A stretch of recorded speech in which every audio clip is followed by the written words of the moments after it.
Hi, I'm Paul Russell, and this is my son Jeremy, who's 18 and just getting ready to go to his freshman year at Purdue. My wife and I, Diane, we established this farm back in 1976, or the homestead. We've actually owned the farm ground just a little longer than that. We've been fortunate enough to accumulate a little over 1,240 acres of row crops here in Delaware County.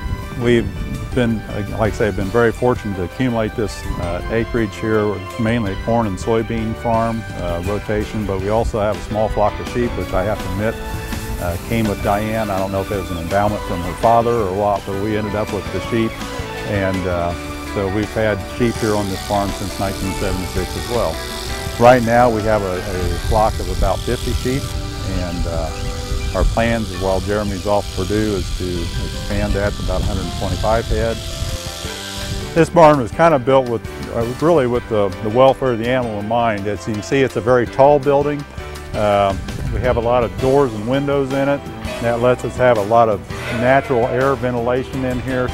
As we enter the barn here, you can see all the windows and everything. You can see Jeremy's over here throwing hay in for the sheep. Jeremy built these feeders. They were really designed for two purposes. One, we don't have to get in with the sheep and worry about them getting scared and running and knocking themselves over. So really protects us from being in there and getting knocked around. As you know, occasionally we have rams in with the sheep and everything. The rams do have a tendency to be a little bit ornery, a little bit mean, and that kind of keeps us from worrying about getting hit.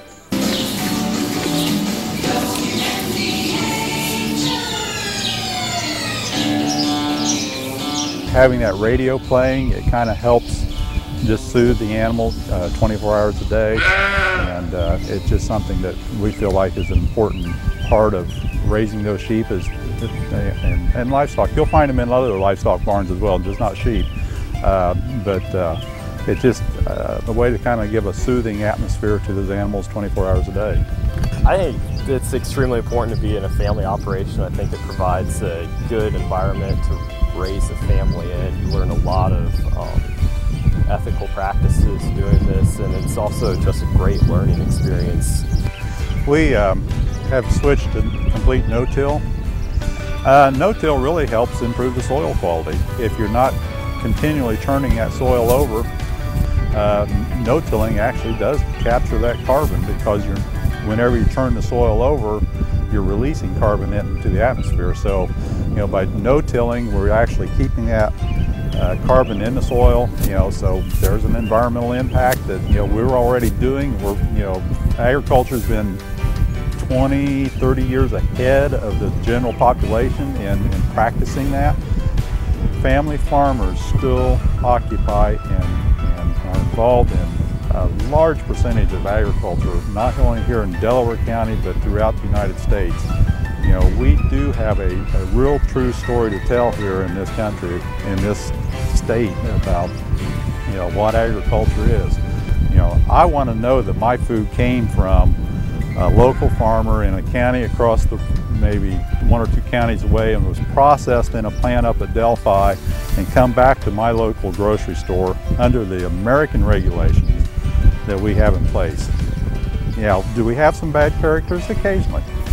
Does the regulations take care of them? Yes. But we have no control over those foreign countries and their regulations and the chemistry that they use in anything from processing to care of their animals.